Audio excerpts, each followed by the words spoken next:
प्रस्तुत विमर्श का उद्देश्य विषय के प्रति तथ्य, तर्क और युक्ति के द्वारा सकारात्मक दृष्टिकोण विकसित करने का प्रयास मात्र है।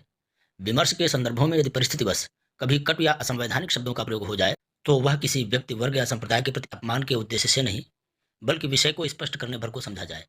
हमारा उद्देश्य विवाद नहीं, संवाद में नहीं। तनोतना सदाशिवम। पिछले दिनों ढोलवार शूद्र पशनारी चौपाई पर जो विवाद शुरू हुआ था, अब उस संदर्भ में मुख्यमंत्री और प्रधानमंत्री को पत्र लिखे जा रहे हैं। अभी भी जो जिद्दी लोग हैं वो अपने आप पर अड़े हुए हैं। अच्छा, संयोग से मुझे ध्यान आ गया, इस चौपाई का जो संदर्भ आरंभ होता है समुद्र से भगवान राम की प्रार्थना के साथ, और जब 3 दिन तक लगातार भगवान प्रार्थना करते रहते हैं और मार्ग नहीं मिलता है समुद्र से, तो भगवान ने लक्ष्मण से कहा, विनय न मानत जलधि जड़। ये जड़ है, ये मूर्ख है। गए 3 दिन बीत, 3 दिनों से हम इसके अनुनय विनय में लगे हुए हैं, लेकिन इसे हमारी परिस्थितियों का, हमारी परेशानियों का कोई बोध नहीं हो रहा।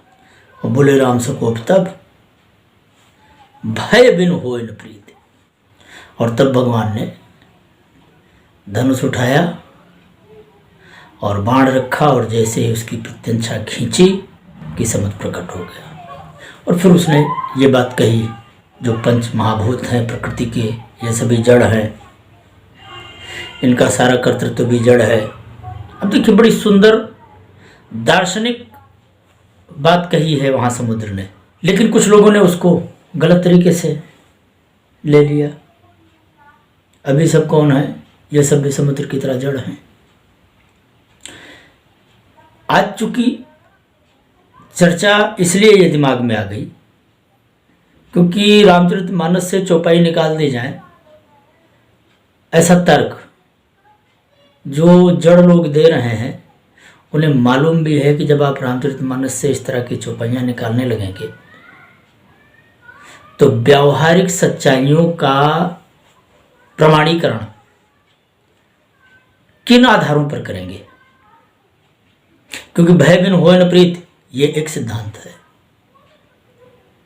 गगन समीर अनल जल धरणी इनके नाथ साहस जड़ करनी, ये एक सिद्धांत है। और इसी तरह ढोल गंवार शूद्र पशनारी सकल ताड़ना के अधिकारी, ये सिद्धांत है।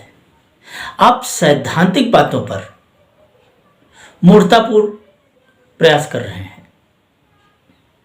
तो आज चूंकि हमारा विचार हुआ कि भाई क्या इन सैद्धांतिक बातों को थोड़ा सा एक साथ रखा जाए, तो गोस्वामी जी ने गगन समीर अनल जल धरणी इनके नाथ साहस जड़ करनी, ये 5 तत्व हैं, गगन समीर अनल जल धरणी। और उसके बाद उन्होंने 5 व्यावहारिक जीवन के ऐसे उदाहरण दिए हैं जो इन्हीं 5 महाभूतों के प्रतिनिधि रूप हैं, जो इन 5 महाभूतों में गुण है, जैविक प्रकारों में भी है, प्राणियों में भी है। जैसे गगन आकाश तत्व, तर्कशास्त्र कहता है शब्द गुणकम आकाशम, आकाश का जो गुण है वो शब्द है। आकाश माने रिक्त स्थान। तो आकाश का जो भौतिक उपलक्षण है वो ढोल है। तो जिस तरह बिना किसी आघात के ध्वनि का उत्पन्न होना संभव नहीं, ऐसे ही जड़ ढोल में बिना किसी आघात के ध्वनि उत्पन्न नहीं होगी। तो यहाँ पर आकाश तत्व के साथ ढोल शब्द की साम्यता दिखाई गई है। जो क्या है? आकाश तत्व के साथ ढोल की तुलना। समीर और गंवार, समीर माने वायु तत्व और गंवार माने जिसका बौद्धिक असंतुलन हुआ पड़ा है। बौद्धिक असंतुलन 2 तरह का है, या तो बुद्धि विकृत हो जाए या फिर बुद्धि मंद हो जाए। तो मंद बुद्धि और विकृत बुद्धि दोनों ही गंवार के अंतर्गत आते हैं। इनमें गड़बड़ी क्या है? वायु तत्व का कोप है, वायु तत्व विकृत है। अब किसी मानसिक रोग विशेषज्ञ से जाकर आप किसी पागल व्यक्ति का वो इलाज कैसे कैसे करते हैं उनसे जाकर पूछा जा सकता है। और अगर ऐसे व्यक्ति को लाइलाज छोड़ दीजिए तो चूंकि वायु तत्व उसके अंदर विकृत हो चुका है, तो जैसे वायु इधर उधर जब विकृत हो जाए और इधर उधर व्यवस्था करने लगती है, आपने कभी बरसात के महीने में पूर्वा पछवा दक्षिणारी और उत्तरारी एक साथ चलते देखी हो, कभी आपने उसका अनुभव किया हो, या फिर जब वायु इस तरह विकृत हो जाए जो बवंडर का रूप ले लेती है, तो ऐसे बवंडर को कैसे रोका जाता है। हमें याद है कि जब हमारा बचपन था तो प्रायः हम स्कूल जाते थे, दोपहर में हमने बवंडर चलते खूब देखा है, और तब उसमें कहते थे कि एक कंकड़ फेंक दो, वो बवंडर रुक जाता है। ये हमारा किया हुआ अनुभूत विषय है, इसलिए इस पर किसी के प्रमाण की जरूरत नहीं है। तो जैसे उस बवंडर में आघात, एक कंकड़ का आघात पड़ते ही बवंडर शांत हो जाता था, इसी तरह एक गंवार व्यक्ति को थोड़ी सी ताड़ना मिल जाए, थोड़ा सा दंड मिल जाए तो वो शांत हो जाता है। वायु के साथ, समीर तत्व के साथ गंवार की साम्यता है। अनल माने अग्नि तत्व और शूद्र, अनल और शूद्र के साथ तुलना है। अनल माने क्या है? अग्नि तत्व। अग्नि तत्व यदि संतुलन में रहे तो ये पाचक गुण वाली है, ये रजोगुण का भौतिक उपादान है।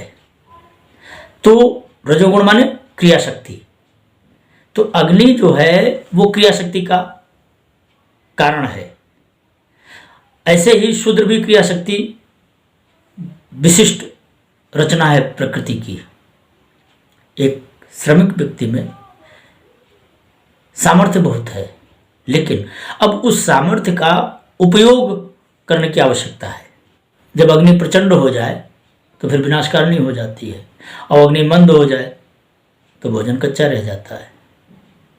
अच्छा, अग्नि संतुलन में बनी रहे इसके लिए उपयुक्त आहार, उपयुक्त ईंधन, लेकिन वो प्रचंड होकर विनाशकारिणी न हो जाए, उसके चारों तरफ चूल्हे के रूप में एक आवरण भी बनाकर रखा जाता है। और कभी कभार वो चूल्हा पर्याप्त नहीं होता, अग्नि इतनी धधक जाती है तो फिर पानी का आघात दिया जाता है, और जल का आघात अग्नि को शांत कर देता है। तो जैसे अग्नि तत्व को जल के शीतल आघात से संतुलन में रखा जा सकता है, इसी तरह शूद्र भी यदि स्नेह भाव से उसका ताड़न किया जाए तो फिर शूद्र भी लोक हितकारी हो जाता है। नहीं तो एक अकुशल श्रमिक कार्य का अकार्य कर सकता है। अग्नि और शूद्र का सहसंबंध दिखाया गया है। शुद्ध व्यवहारिक जीवन का प्रतिनिधि है जल और पशु। जल और पशु के बीच तुलना कीजिए। जल को यदि बंधन ना मिले तो वो बिखरता ही चला जाएगा, और वो या तो स्वयं नष्ट हो जाएगा या फिर अपने संपर्क में आने वाले को नष्ट कर देगा। या तो जल प्रलयंकारी हो जाएगा, या फिर जल अगर मात्रा में कम है तो फिर वाष्पित हो जाएगा। और अगर उसी जल को प्रतिबंधित कर दिया जाए, जल के चारों तरफ मेड़ बनाकर रखी जाए, तो जल सुरक्षित रहता है और उस जल का उपयोग हो सकता है। इसी तरह एक पशु को भी यदि बांध कर रखा जाए, यदि उस पर निगाह रखी जाए, तो वो उपयोगी है पशु के लिए भी और पशुपालक के लिए भी। और अगर उसी पशु को खुला छोड़ दिया जाए, ताड़ना विहीन कर दिया जाए, तो वो किसी दूसरे की फसल चरेगा, और दूसरे की जिसकी फसल चरेगा वो आकर तुम्हारे ऊपर थाने में रिपोर्ट करेगा, तो फिर वो पशु आपके लिए जंजाल बन जाएगा। जल और पशु के बीच एक तुलना की गई है, धरणी और नारी। धरणी यदि उसको ठीक से जोता जाए, बोया जाए, ठीक से सींचा जाए, तो वो धरणी आपको शस्य श्यामला और हरी भरी होगी, वो आपका पालन करेगी, पोषण करेगी। पर यदि उसी धरणी को अलक्षित छोड़ दिया जाए, उसको उसके हाल पर छोड़ दिया जाए, तो कुछ समय के बाद वो धरणी ऊसर हो जाएगी। इसी तरह नारी, यदि उसका ताड़न करते रहना है, वो यदि आपकी निगाह में रहे, यदि आप समय पर उसे विभिन्न प्रकारों से संतुष्ट रखें, तो वो नारिणी एक कुशल गृहिणी होकर एक परिवार का सहारा बनती है। लेकिन यदि वही नारी उपेक्षिता हो जाए, आपकी निगाह से गिर जाए, आपकी निगाह से दूर हो जाए तो वही नारी बंजर की तरह हो जाती है। इन सभी अर्थों में ताड़ना शब्द के विभिन्न स्वरूप हैं। शब्दानाम अनेक अर्था। ये व्याख्या ऐसी बात नहीं कि मैं कोई पहली बार कर रहा हूँ, जाने कितने विद्वानों ने इसकी व्याख्या इसी तरह की है और जाने कितना दलित समाज सदियों से इसी कथा को सुनता आया है और इसके प्रति पूरी श्रद्धा रखता था, निष्ठा रखता है, आज भी रखता है। ये कुछ चंद मूर्ख लोगों को अगर छोड़ दिया जाए तो रामचरितमानस आज भी जन जन के हृदयों में बैठी हुई है। लेकिन जरूरत क्या पड़ी इसको दोबारा निर्वचन करने की, इस पर दोबारा चिंतन करने की, इस पर दोबारा मनन करने की। दरअसल मेरा उद्देश्य ये चौपाई अब है ही नहीं। मेरा उद्देश्य तो था उस प्रारंभिक सिद्धांत की तरफ। ये जो व्यावहारिक सिद्धांत है, व्यावहारिक जीवन में ये सत्य है। व्यावहारिक जीवन से जो उदाहरण दिए गए हैं ये पूरी तरह सत्य हैं। ये सारे लोग जानते हैं, आपके जीवन में दैनिक ये होता है। लेकिन सिद्धांत तो वो भी है ना, भय बिन होय न प्रीति। अब भय बिन होय न प्रीति ये भी तो बुरा लग सकता है और नहीं लग सकता है तो लगना चाहिए। क्यों नहीं आप कहते हैं कि भाई डर के जोर पर समाज चलाना चाहते हैं। यही मैं समझाना चाहता हूँ। गोस्वामी जी का ये सिद्धांत भय बिन होय न प्रीति, और उसके बाद भय के विभिन्न स्वरूप दिखाए गए हैं जिनमें पंच महाभूतों के साथ भौतिक प्रतिनिधियों को भी शामिल किया गया और इस तरह संपूर्ण जगत के संदर्भ में ताड़ना शब्द का प्रयोग किया गया है कि भाई बिना भय के प्रीति नहीं होती। सर्वत्र यही मूल सिद्धांत है कि भय के बिना प्रीति नहीं होती। और भय माने दंड। कोई अपराध करे उसे दंड यदि मिले समुचित तो दूसरा अपराध नहीं करेगा। प्रेम के लिए भय आवश्यक तत्व है, बिना भय के प्रेम नहीं होता। अब वो भय, एक बेटे को जब तक बाप का भय रहता है ना कि पिताजी देख लेंगे, तब तक वो बीड़ी नहीं पीता। जब तक बेटे को ये भय रहता है ना कि किसी लड़की के से बात करते पिताजी सुन लोगे तो टांगे तोड़ देंगे, तो उस बच्चे का संस्कार नहीं बिगड़ता। आज भयहीनता का दुष्परिणाम पूरा भारत बहुत बुरी तरह झेल रहा है। हर बालक उद्दंड है, हर लड़की निरंकुश है। किस चीज का परिणाम है?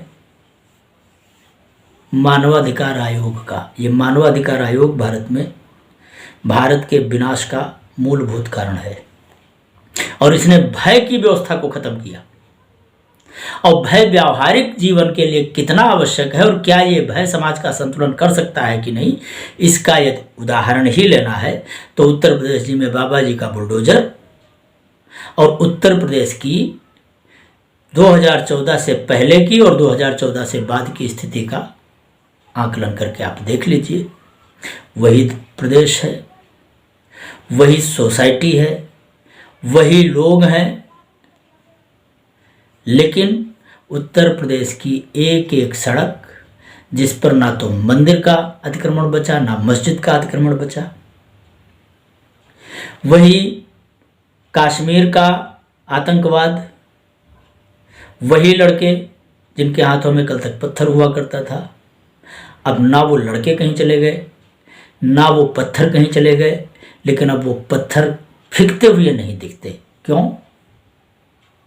No tolerance policy. इसलिए गोस्वामी जी जैसे विचारक की किसी एक भी चौपाई का विरोध करना माने जीवन के शाश्वत सत्य का विरोध करना। और जब तक रामचरितमानस आपके जीवन में उतर नहीं जाएगी, आपके जीवन में किसी भी तरह ना सुख आएगा ना शांति आएगी। तनोतना सदाशिवम।